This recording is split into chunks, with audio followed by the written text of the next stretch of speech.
Welcome, everyone. We're at the Strive 305 podcast today. My name is Tico Casamayor. I am your co-host along with Irvans Augustin. How are we doing, folks? Urban Impact Labs over there. The man with the plan, the good-looking one in the group. And today we have... not the best, for the record. Today we have with us a wonderful guest. She's going to teach us a lot in the world of marketing, Anayansy. Anayansy, we'll get to you in a minute because I got to give my thank yous. You got her name right in the first try. Right. Anayansy. I know my... Yeah. He was scared, something else was going to happen, yeah. She threatened to beat me if I said the name wrong. So there you go. There we go. All right, so way to get started. So real quick, thank yous. Mayor Daniela Levine Cava for the Strive 305 initiative. Thank you to the Beacon Council Foundation. Beacon Council. Our boys. Thank you to your district commissioner. Do you happen to know who your district commissioner is? I know my mayor because I went to high school with him. Oh, okay. Who's your mayor? Brian Calvo, the new one, in Hialeah. Oh, in Hialeah. Yeah. Oh, yeah. That one we know. All right. Yeah. So if you're Hialeah, you're gonna probably be Senator Rene Garcia. He's most of Hialeah. Yeah. And then mine is Natalie. She's in the other district. But okay, anyway, so I want to give them a shout out. Thank you to our Wells Fargo, the people that finance our website. Without their sponsor, the money. We do, always. Yep. So without them, we're going to be here. And of course, Grant Miller and Michael Miller. And Grant Miller's been hovering around. Let's hope he doesn't interrupt the show again. So we got to get rid of news. They're all over the place. So that's why Grant's all over the place. Yeah, we love this. This is our home, the community news home. Without them, we wouldn't be here either. Yeah. And then today we got a little sponsor. I want to look a little, show that center thing so these people can see the amount of food we got here today. And apologies if some of the stuff is half empty because Irvans has not stopped eating it before the show. Hey, we're supposed to wait till after. Dude. We have Chef I am Ty. not sorry. I'll do Chef, it again. where are you? Stop flirting over there. Get over here. We need your help because I don't understand. I'm trying to read here, but I don't understand what any of this is. We have 2 empty trays already. Chef Taiwan DuPont from... What is Ty's Hometown Cafe and Bistro? That's right. Okay, tell us what we got. So we have our egg rolls jerk, but we have a guava sauce to go with. Did you call them jerk? Yeah, jerk. Why? Because they're spicy? They're spicy. They're hot. They're a little, all right, I'm gonna confess because I did have one, a little spicy. But if you throw in the guava with it, oh my God, it's like a chaser. It's perfect. No, it was. It's the perfect combination. But sorry for interrupting because I haven't tried any of this. So continue. So we have the baked French toast. You haven't did what? I haven't had any of it. By the way, the baked French toast. That's the store you're sticking with? There's a whole No, empty tray over there that says otherwise. That has his name on it. You put the icing. That has his name on it. You put the icing on that thing. Oh, it was good. Next level. So- It tastes good alone, but with the icing. Yeah, so that is our signature cream cheese. We make that. That's a cinnamon. Oh, that's yours? Yeah, I make that. I make actually a signature sticky sauce. You're missing the wings. Next time you have to get the wings. Oh my God, you have a sticky sauce? I didn't know that. No, but that is yours pre-made. I'm taking the leftovers. Yes. Nobody even think about it because I figured I'd go to Publix and buy some and make it myself. We're gonna have to arm wrestle Yancy. All right. And then we have our signature mac and tuna. So it's not mac and tuna. It's actually salmon and grilled shrimp, tiger shrimp. So it's sauteed with onion, celery, and different ingredients that we make. And we make our own seasoning too. So when you taste it, we make seasonings and we make our own sticky. Make everything from scratch. Everything from scratch. Wow. That's the one thing I haven't really tried. Everything else, yes, I've eaten already. Yeah. And can you take a moment with the aesthetics? Like, it's all so beautiful. Oh, It thank is. you. It is. Let me ask you a question. What is this? Because I tried to do something with this, but it didn't work out for me. Powdered sugar. Oh, it's You powdered used it sugar. wrong. Sprinkle. This is not the 80s, dude. You don't do that. Okay, really? Extra Really? sprinkle for your little razzle dazzle. Very nice. All right. So where do we find you? You find me downtown Brightline. I'm actually located there from Tuesday through Friday from 11 to 4. Brightline Station in downtown Miami? Yes, you can find me. Okay. Yeah. Now we know where to go. Come visit me for brunch, y'all. 100%. We will. If Thanks so you- much for stopping by. This is amazing. Problem. I appreciate you all for having me. If you're able to watch the show, because we have listeners sometimes, we have a radio show, but if you're able to watch the show, keep your eye on all the food in here because whenever the camera goes off me, I will be sneaking. So let's see who can figure out which things I've been taking while the camera's on me. And if should be a Anthony game. shows it again, last time I did that, he showed me with my mouth about to stick food in my mouth. If he does it to me again, I'm killing him. It was actually the French toast he was sticking in his mouth. Get out! Get out of here. This could be a drinking game. Take a shot every time Tico Every takes time you a see bite. it, there you go. So watch the show later in the day, Right. kind of early. Yeah. I love it. I love it. Okay, let's get back to the show and the reason she's here. As we all know, the Strive 305 initiative. Anayansy is Strive 305. We met her at the hub. You couldn't go that day, Irvans. You were doing one Oh, of the your... one time in Noel? Yeah. Yes. Oh, okay. Noel's the hub where we'll explain what the hub is in a minute, but I Yes. want to tell everybody It's a that co-work we're space downtown. It's a great space. Yeah, It's but while he amazing. wasn't there that day, he was doing one of his modeling shoots. Oh. You know, he Wow, models for really? like the camel cigarettes. He Okay. does Calvin Klein Oh, underwear, stuff like that. okay. So he couldn't go that day. I'm a legend in Tico's mind. But that day we went to the hub Speak silent. co-working space. But the cool thing about that location, it's everybody's it's almost like they're all artists and it's a community. And you walk in and you feel like inspired. She inspired so me. there's a ton of business owners, and it could range from anything, right? So we have content creators at the hub, we have marketers like myself, we have VCs with their firms, and small business owners, and people that will put on whole events for you. And that's the amazing thing about the hub is that there's so many different kinds of business owners all under one roof, really helping one another and coming together and truly creating a community. So Noelle Jackson is the founder, and I call her my second mom. I've been at the hub since, honestly, the first week it opened, and I never left. Wow. Yeah. Yep. That's amazing. And one of our resources on the Strive 305 Hub. Yeah. Great way to start a business when you don't want to invest in a brick and mortar and have to go through all that stress and the trouble off. It's all there ready to But set like up. you mentioned, it's really also the community. And the having community you people get in around you, you get proximity. someone like Other her. people working and connecting and doing the same thing you are, and you're all on the same level pushing to just create things. So Yeah. it's good to have that around you. But Yeah, it yeah, is yeah. an amazing resource. I love going to the hub. And what I want you to get out of her, Irvans, today to teach everybody what she does, her actual business, is critical to any business. Yeah. But there's two reasons, and I'll give you my reasons when I was starting up that I didn't use someone like you. Number one, I was scared. Number two, I thought I couldn't afford it. And number three, I thought I could do it on my own, Oh, which everybody thinks they most can. most of us. especially nowadays. Yeah. Right. Yeah. Most of us are small businesses. A lot of people think that, you could just do it yourself, or Yeah. not, you don't want to have the expense, and you don't realize it actually helps you make money. It helps you Right. make money, and if you do it with the right team, you actually end up not paying. You end up paying less than you would for a full team or someone in house, and that's what a lot of people don't understand when you have a media agency or a marketing agency on your side. Right, because again, Hialeah, cheap. First thing I do, no, I'll do it myself. Ooh, this is a lot of work. I had no idea it was so much work. Let me just get one person and hire him to work to do that for me. But then you've got the person that specializes in one thing. Oh, wait, but then we have to do this and we have to do this and this and this. And what about all the other stuff?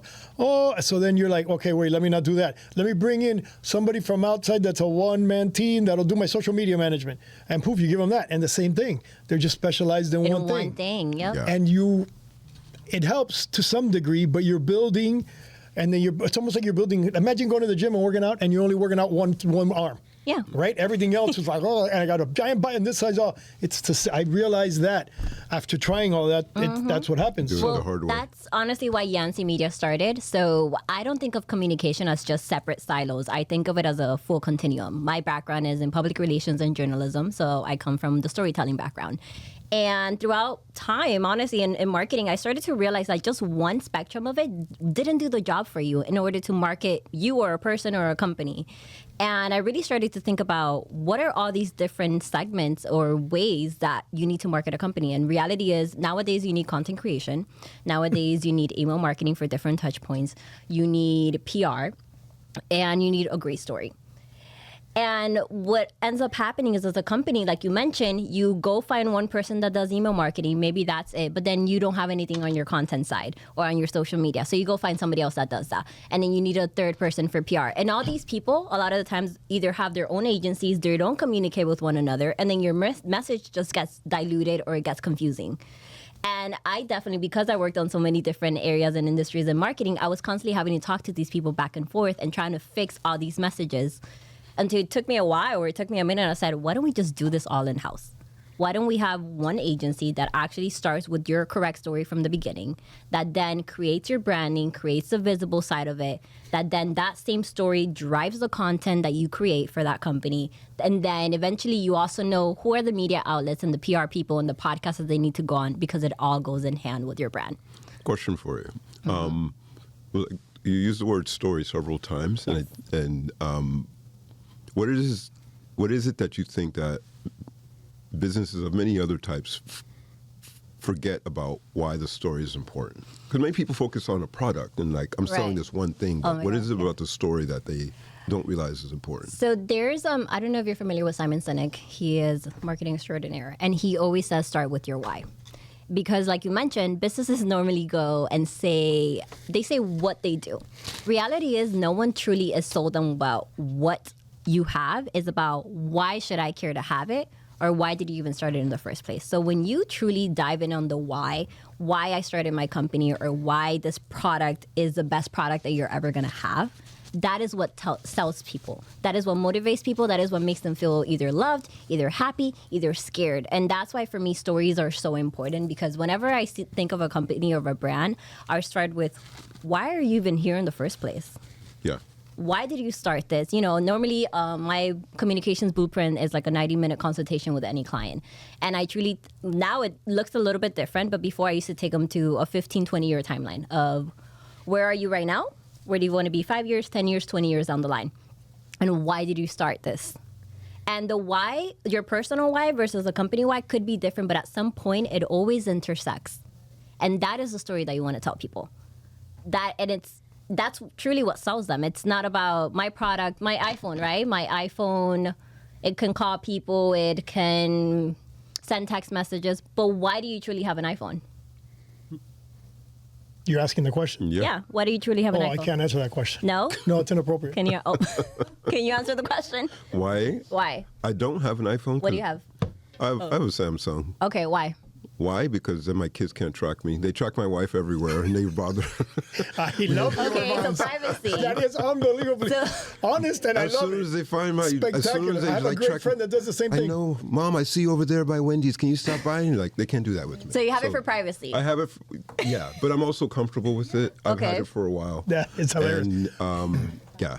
Wait, before you keep going, Irvans, can Anybody you hand following me that along? right there, If you're please? later in the day and you're very playing a drinking game, Tico has taken food just for that. Just no. I was just wanted to show the cream cheese to everybody that I was mentioning earlier. This You know, guy. not because I'm going to use it on this. Thank you very much. Okay. Sorry, I interrupted with the cream cheese because I needed it. I've been waiting. I couldn't Right. figure out a way to get my arm over there without it coming out on camera. Okay, you mentioned those 4 or 5 things before. Mm-hmm. The different arms of marketing. Right. Can you explain them, please? Each one? Just a little bit, because for me personally, I don't care Okay. about them at this point because this Okay. is important to me. So tell me, you started with, let's say, content creation. Right. So What do you mean by content creation, and what does it apply to? So before I start with that, I do want to say that I think marketing nowadays definitely draws in the line between truth and persuasion. And that's why I say it's a spectrum, right? So journalism and storytelling, that tends to be more on the truthful side of things, right? Journalism is supposed to be fact-based, not supposed to be biased. And then on the persuasion side, that is where you tend to have more of the content creation side. That is where you also tend to have more of the PR side, because in a way, you're kind of using these two in order to sell your story out there. Mm-hmm. So starting with each different silo. Content creation is probably the one that people are most familiar with nowadays because of social media. So content creation is, let's say when you open up Instagram and you have videos that you see, reels, or you have carousel stories, that is the intent of just creating videos, creating just any narrative that is going to be engaging. That is the main thing nowadays with content creation, is you have to make your product, whatever it is that you're saying, is engaging. That is why like rage baiting, I think it's called, rage posting, it's so viral nowadays. And that is why you see people dancing in the middle of the street, because, you know, as you're scrolling nowadays, what's going to get that person to stop? Right. So that's content creation. But- Content creation, explain the difference between organic Oh, and paid? and paid. Okay. Oof. And there's a bunch of different channels. I'm Oh, trying yeah. to share because I know there's all these millions of things. Yeah, there is. So the channels we refer to as, specifically for content creation, as a different social medias, right? So Instagram is a channel, Threads is a channel, Twitter is a channel, LinkedIn is even a channel. X. And depending on the channel that you're using, You consider X a channel? yes, Okay. Twitter X. Oh. I'm Oh, you a call it- diehard Twitter Yes. girl. I was on Twitter. Yeah. Instagram, Facebook, Twitter, I still can't LinkedIn. say LinkedIn. X. No, yeah. it's Twitter. It doesn't, Is it's YouTube Twitter. considered a channel? Or is that YouTube is YouTube? considered a channel, right? Apple. Apple where TV, where you put your you can put podcasts oh, like on Apple Apple. Podcasts, yeah. So that whole world. So you see how many there are? Right. Okay, so what do you recommend for a business? I mean, not to be specific, but for a printing company that's been around 40 years, that's building the brand, and that the brand has been getting built, but the problem with the brand of this particular company is that the owner's brand has actually the one that's been growing. So the business is down here. Do you suggest that the owner continue to just build his brand and bring the company with him? Does he transfer and make the business the brand? Because the problem Tico's asking for a friend. Right? So if the owner already has that audience and that ownership, just incorporate your business into that. Okay, and then which channels do you recommend? Because another thing that happens, I know I keep interrupting, I'm sorry, but another thing that happens is age of the people, I think, determines the channel, no? Like, what are the old people using? Because I see old people, like the grandpas took over Facebook, but now Instagram and TikTok. exist. You know how many older folks are on TikTok? Too? They're older generation. Where's the younger people going now? Well, are they all over the place? They're all over the place. So here's the thing. TikTok has, and don't quote me on this number, I think right now they were at no, that could have been Facebook, 2.6 million. So depending on the age, they're all over the place. So for example, Instagram tends to have more of the millennials. TikTok tends to have more of the Gen Z generation. Snapchat also tends to have a lot of Gen Z and younger generations. LinkedIn tends to be more for professionals. So if you're trying to get a job, probably be on LinkedIn. If you are more of the aesthetically pleasing kind of like influencer trying to sell clothing, TikTok Shop works really well for you, as well as Instagram. If you are a brick and mortar business, it truly depends the product that you're selling and what kind of people you're trying to target to. Back to your question as to what's the difference between organic and paid media. Nowadays in marketing to succeed, you need both things. So, and you need a mixture of both. So paid media is what people consider ads. Ads can also be run in different mediums, right? So you can run Google, Facebook, Meta ads. You can even do Reddit ads. So, and then even within Google, there's Google search ads, which is basically ads based on when you go online, you're restaurants near me, Chinese restaurants near me. Right, pay per click. So you bid on those.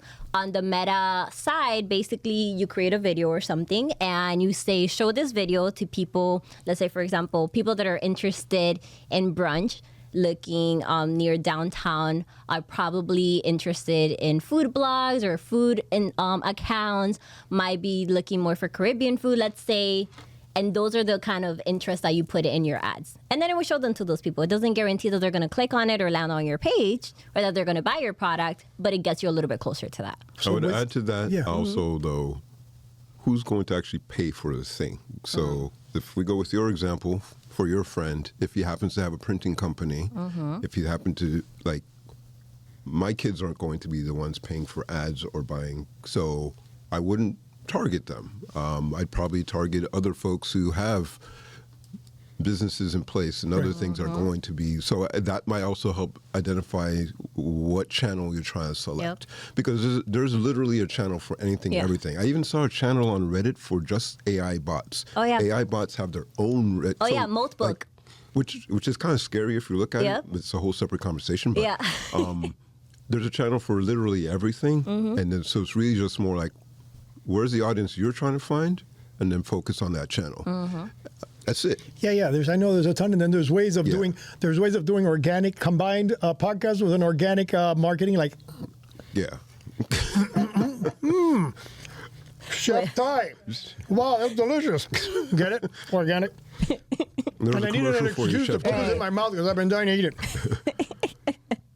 Oh my God, spectacular. But there's different mediums, and it truly depends, like Irvan said, that who are you trying to target? Who are the people that are trying to buy your product? And then from there on, you will create your content based on that medium. Every medium is different. For example, if you're on Twitter or X, really deep, provoking thoughts are what tend to work there. Same thing for LinkedIn. Yeah. Where if you go on Threads, there's not a lot of deep thought and knowledge there, but but again, it also depends on what your algorithm, what you're promoting, what your algorithm is showing clothing or an outfit or a shirt, and you get the person dancing, they go, wow, I love that, the way that looks on her. Ooh, where do I get that? Or if you're just trying to get visibility versus actual sales? Because I think that there's people who just like the noise, but you want it to also transfer to somebody coming to your store and buying. Right. something. Well, I think that's a big difference and misleading as well nowadays, that visibility and brand visibility does not always equate to leads or sales. And I think very few marketers, or not, I don't want to say very few, but not a lot of people understand what that funnel looks like. Top funnel, bottom of funnel, and how to actually get that customer in order to buy something. Yeah. If you truly know your customer and your company, you should know exactly how much you have to spend in order to get someone to buy your product. So is the goal to get the customers to go through the entire funnel? Oh, yeah.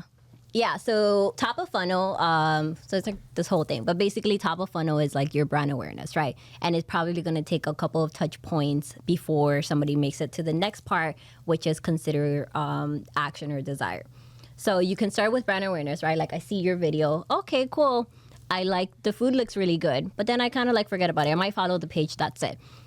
Then I see another video. And then maybe you comment something, maybe you tell me to comment and I got 10% off your next purchase. And then I comment and now I'm on your email list and that's your second touch point. So now I'm on the consideration stage, might want to buy, might not. Then you hit me with another follow-up, maybe a text message or another email. And eventually it gets to a point where I'm bombarded so much with your information that I do decide to make a purchase. Right. And people need to see a thing 5, 7, 10 times or whatever that number is. Right? Yeah. So last time I checked, the touch points were like, I think 12 to 16 touch points nowadays. But is it less now? Because it used to be No, it's 7. more. And then it's actually getting a lot more because we tend to be bombarded with so much information in through all different channels. That's why I say it doesn't, nowadays one type of marketing does not work. You can't just do content creation. You can't just do email marketing. You can't just do organic. You have to do a mix of all this and PR and in-person events in order to truly get people to resonate with your brand and be there. Like, I think now it's harder to get loyal customers than ever and to get them to retain. Okay, you mentioned PR. Tell me PR, because everybody asks me, what's PR? How do I explain it? I have difficulty explaining it to me, so I'm glad you're here because you're going to do this for me. It's changing so much. So before, PR was a very strong way to get exposure and narratives driven. Nowadays, because we tend to have a lot of individual journalism happen, it's easier to get PR, but it's not always easier to get good relevant PR. What's individual journalism? So I'm sure you guys have seen the rise of, like, for example, like Candace Owens would be considered an individual journalist, right? Doesn't necessarily, I believe she did study some kind of journalism, but I'm not sure that she completely. So it's just like someone who does have a journalist background of some type. Or not even, yeah. Now they're not with a network, but they just have their own platform. Right, and it's not even, they don't even have to have some kind of journalism background. It's just they created enough presence for themselves that now they are an authority voice. Got it. That's us. That's you, Tico. That's you and me. Yeah, podcasts Yeah, are but that's big. not fair because I have a master's in journalism and a PhD in PR. And No. Yeah, no. if I say it, I have it.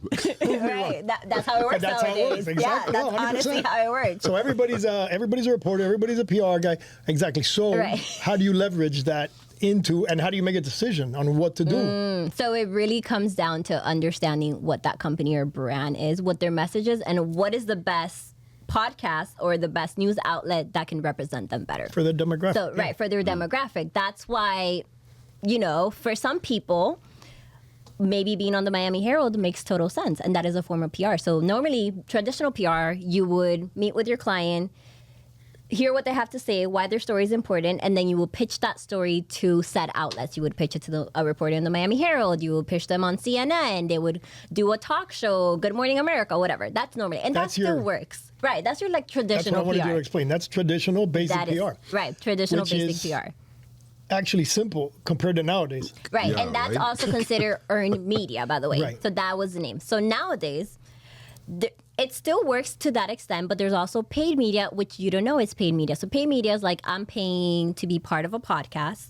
They're saying that I am the #1 bestseller. Could be true, could not be true. There's no one maybe did the due diligence to check.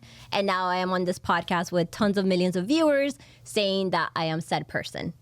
And it runs with it. And then that catches virality nowadays because content creation goes, can go so many ways. Yeah. So that is one way of it nowadays. Another way of it is you can also pay to be featured on certain news articles and certain newspapers. So there's a lot of, that's where you kind of have to know and understand the difference. And there are newspapers that are created, they seem like they have a ton of subscribers and followers, but reality is that everyone that is on there pays to be on there. So personally for me, because I come from a journalism background and PR background, I tend to find those less credible. I always prefer to do earned media for my clients rather than paid media. Because it's just, you're paying to say this is who I am. Translation. At least my translation of what you just said. You go to those Instagram accounts and you go, oh my God, like this guy's got 600,000 followers. Oh, yeah. Right? And then you go to this other guy, he's got 3,500 followers. And then you go and you look at their videos, they have either the same or the guy with 3,500 has more views and more likes and more engagement. Yeah. Than this guy. Why? Because those 600,000 followers were bought. Like you can pay a robot to generate 600,000 fake followers. Yeah. Yep. I mean, I called fake. They could even be real, but they could be randoms that nobody even exists. Which is very deceptive when you are a buyer. Yep. And you can be tricked because now. And again, I've learned from. So my brother's company is República Havas, which is a huge marketing company. And also I learned from them. I go in there, I hang out, and then I steal them. And I've learned that they... You learn, you're stealing. Yeah, steals a little tactic. Stealing from my brother. It's my brother, I'm allowed to. So I found it interesting to hear some of the account execs talking that, no, they're using more micro-influencers versus the big boys. Oh, yeah. It generates more engagement, but you have to be targeted. Yep. You target the ones that talk about stuff that's relevant to the client. Yeah, and it generates more results than a random than the a big 1 boys. million followers. Well, I've always said there are, and I think I tweeted this a couple back, so I got some backlash on it. But I said your favorite influencer doesn't want you to know that they're actually not making any money, and that's because there's people with a ton of millions of followers that are saying they're making all of these monies and brand deals and all that, but no, they're actually not, for so many reasons. One, very few people know how to actually monetize their audience and engagement. Two, we don't. We work for food. Yeah. For the record, because if people ask, Strive 305 is an initiative that from the county that Irvans and I volunteered to help with, and they got us doing this, and we also. And that's why we eat. Even you get paid just in so you know, ways. even our sponsor for today, we'll give you the perfect example. Our sponsor, Chef Ty, right? This is we're doing this to help her. Right. She's our sponsor. She didn't pay to be here. She's not paid advertisement. And this is PR. Yes, for her. But I'm saying she's not paying for you guys for me to say this is good. Right. If this stuff sucked, I could say it because she's not going to take away the money. Right. So what I'm telling you is 100% fact. And if you don't believe me, just keep looking at how they keeps disappearing. The food does. So this is kind of like we are one of those famous influencers that don't make money, but at least we say we don't make it. Yeah. We're not faking. Yeah, you're honest about it. But it's really crazy. How do you how it works from your standpoint? How do you? Your brother and his analysts, whatever, they switched to using the micro-influencers for a reason. Like, how do you, as a professional, decide like, hey, this isn't working? There's so much noise out there. Yep. There's so many different things happening. How do you decide what's working, what's not working, and when? It's not easy. Yeah, what she's going to tell you is not easy. It's having knowledge. So you mean overall or just like on the micro-influencer side? Just overall. How do you pick for your clients? Micro-influencers is now, but in 10 minutes it might be goats. Like, who knows, like, what Irvans is asking you is to explain the way you do it so he can steal it like I steal from my brother. Yeah. In other words, we want to steal it, and we want all of our listeners out there to be able to learn from you. Okay. So you're doing a service. No, it's How not. about to her, how she does as a professional, so people can go to her, which you should totally list your business on the Strive 305 She website. probably is, no? You're not? I don't know. You should be a resource. If you're not, you got it. Yeah, she's definitely one. As a resource. But the best way to grow is to help others. Right. So that's what she's going to do. Help And others. that's what I've done a lot by with telling us how you do it. I mean, you don't have to give. You're not giving away secrets. Everybody knows them. No, of course. And if anybody can do them. Yeah. But you can't do it on your own. Right. It's a business. No, it's a business. Hence why she exists. Yeah. If I could do it on my own, I would, but I can't afford it because I can't. That's why she's going to do it for me now. So it takes a lot of strategy. I'll say gift. that. And really how I start, my biggest thing, like I say, yes, I do content creation, I do all this, but reality, it all starts with the strategy. That's why I tend to have the 90-minute consultations with my clients, yada, yada. But really, like I said, normally I sit down with my client. I say, okay, what is that message that I'm trying to get out there to you about you? Then, depending on the channels, let's just focus on Instagram for a while. Instagram tends to be a platform where people want to be entertained, right? Like if you're scrolling through Instagram, and that's not to say you don't want education, but you have to find that happy medium of how do I educate an audience enough about what it is that I'm doing or selling versus how do I entertain them. So then you start looking at like, okay, what are some of the videos that are actually performing well? How are people engaging now with the platform? And reality is right now, it's like the first 3 seconds of a video matter now more than ever. So if in first 3 seconds, which is nothing. Go. So a good viral video tends to be those videos that either catch you off guard because you either said something crazy on screen, like Tico will be amazing for something like this. He would... No, tell me, I'll do it. Yeah, like you would probably, I don't know, like you're exactly what you've just been doing. And you're like, No, and Anthony keeps freaking putting me every time I take a bite. He sticks my face with my mouth full. Yeah, like something like that. Like I the want first free 3 food seconds. forever, chef. And then he'll say something like, along the lines of like, I bet you're wondering what this white custard is, or something like that. And it's like, if I'm scrolling and I'm like, why is this guy eating on camera? You know, what is he doing? That already got me to stop. And then he'll start explaining what it is that the food is and where it came from and who made it. And that is how you get someone to just start listening to your video longer, to be more interested in your brand. But so that's just one piece of strategy when it comes to overall like content creation. But yes, so normally what I would do with my client is like, think about what is their story? What am I trying to get out there? What is that outlet? The first 3 seconds of the video, what is that going to be? I create a full content calendar on that. Also based on pillars. Somebody the other said, they said content pillars were dead. I don't believe that, because content pillars are basically two to five things or messages that you really want your audience to know at every single video.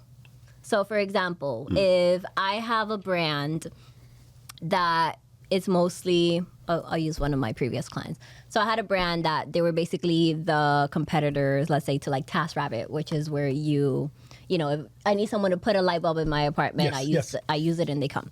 So one of the things that I would want the audience to know is that it's so easy to use the app that you don't even have to think about it, and that it saves you time. So those are going to be two of my content pillars, and I'm going to make sure that I show that in the best way possible in each video. And it could be done through humor, right? Whatever's happening. Like you have to make sure you mention those exactly. And then I can say like, okay, I want someone to know that this is the super easy, convenient way to save time for me. And I will make a video of me running out the door, throwing my shoes off, whatever. And sitting in the car and saying like, oh crap, I forgot I needed to get this fixed. Oh wait, let me just use this app, get it done. And then I come back and I'm all relaxed. That's, you know, I touch my content pillar there. I save time.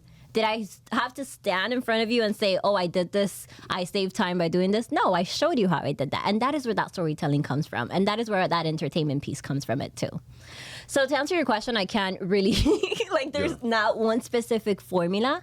No, but that's great. But again, it is understanding the foundation of everything you're talking about, but then also synthesizing it into an actual video or something and how it plays out. And that's the skill set and ability that you provide to small business owners. What are like two other things that you wish small businesses understood about? You can't. We only touched on pillars and content creation. We're not going to talk about everything. We're out of time. Whoops. That's what I'm saying. That's awesome. Gosh. So we talked about two things. That was fast. We need to do all the other three. No, she's going to have to come back. I refuse. Oh my God. No, because this is critical. Yeah, it's a lot of info. This is one of the most important things a small business needs to have and know. Yeah.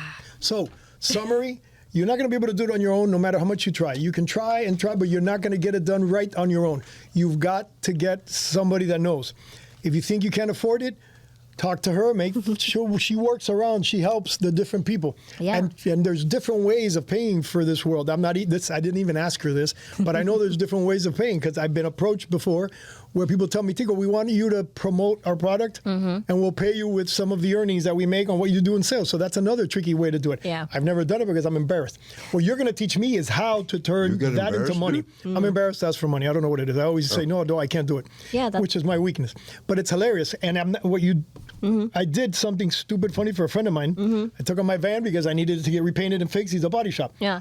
And I'm going, oh, you know what? Grant Miller's always doing stupid commercials. Let's do a commercial for your van thing. And I did it. And oh my God, 3 different people DM'd me that they crashed their car with this guy. Can this guy help me? And I send it to him. Yeah. I'm already down to, and I'm saying this on air, that he's going to do it for me at cost. Yeah. But I'm thinking if after I get him a couple more, I want it for free. I was about to say, Yeah. Right? Because it if you got really, them clients, if you know what you're doing, it works. I just got lucky and I copied Grant's method, you know, Yeah. of the craziness and the whatever. So now I have people calling me, telling me, hey, oh no, you weren't here, but they're doing, a friend of mine is doing 20,000 sit-ups in 30 minutes. A Oh machine that yeah, does with the 20,000. machine. Yeah. Yes, and he goes, come and do it. Yeah. You know, and I'm going, obviously, he just wants to do videos and stuff, and I'm doing it. I'm not going to charge him for it, but now he won't charge me for the 30, the 20,000 service, sit-up. By the time I'm done, what's 6 times 20? 6 times 20, you're at 120. 120,000 sit-ups I'm going to do in 6 weeks. But all I got to do is take off my shirt. Hello, I would have done that. I would have paid to take off my do shirt. that for free. Right. No, I would pay to have somebody show me taking them. So the point being is all this stuff works, but it's craziness. You know, I'm doing it like a crazy person. Imagine if I Yeah. had somebody like you managing and then turning that into money. That's the same thing for a business. All right. They'll turn your content, they'll turn your product, they turn and you need it. Everybody thinks they don't need it. You need it. Especially in Two today's quick world. things. Go. One, anybody else is drinking at home, Tico finished another one. He ate 2. One of these. Miss Anayansy. Yes. Where do people find you? Okay, so the company's website is yancymedia.com. Our Instagram is also Yancy Media, and my personal Instagram is Anna the Marketer. Okay, but how do you spell Yancy, please? Yancy, Yansy, and then media. Yeah, important because it's Yeah. And Anna the Marketer, yes, I follow her Anna there the too. Marketer. I have to go Oh. follow you. Last thing, your Instagram, right? You have a picture pinned. Your first picture pinned Yes. is with who? With Mayor Levine Cava. And who took the picture? You took the picture. So I'm a photographer, Right. content creator. You Yeah, see? you are. I And am it's a her- really nice picture. Actually, I had to chase him down for this picture. She did actually. Because- She pulled me by my hat. She grabbed me by the back of the neck like this. Come here. And I'm like, what happened? You haven't taken a picture of me with the mayor. I go, oh, sorry. Yeah, I was like, first of all, I need my picture. And then he says, I'm going to send it to you. And I was like, okay. I texted him every day until I got my picture. I did send it. It takes I me. got it before the hub. Like, I got the entire album before Before everybody else. before everybody else. Okay, but do you understand what I go through now, people? You see what I go through? This is every time because I like to take pictures. I like to do Yeah. the podcast. Already, you know what's going to be as soon as we get off here, right, everyone? When can I get the link? When can I see the Yeah. podcast? When can I use it for Send promotion? her to Oh, the it's okay. live. I already made friends You with with the your producer. with the She doesn't producer. need Don't to worry. say It's live. You'll see it, and then you'll hear it later on Sirius XM Yeah. as well. And then one last piece of advice for just as an example, if I'm Chef Ty, I would get this video, chop up all the parts Oh, we did yeah? talking about her and me and eating it and turn that into a 1-minute clip, and maybe it becomes like goes mini She's showing viral it. for her Yeah. because there was some funny stuff, especially the part about Irvans saying that he tried to snort this instead of put it on the You know face. what I would? You No, can't you know what would prove be so good? I Just think everyone should Really, rewind look the at your nose, video and Irvans. It's see. half covered in white now.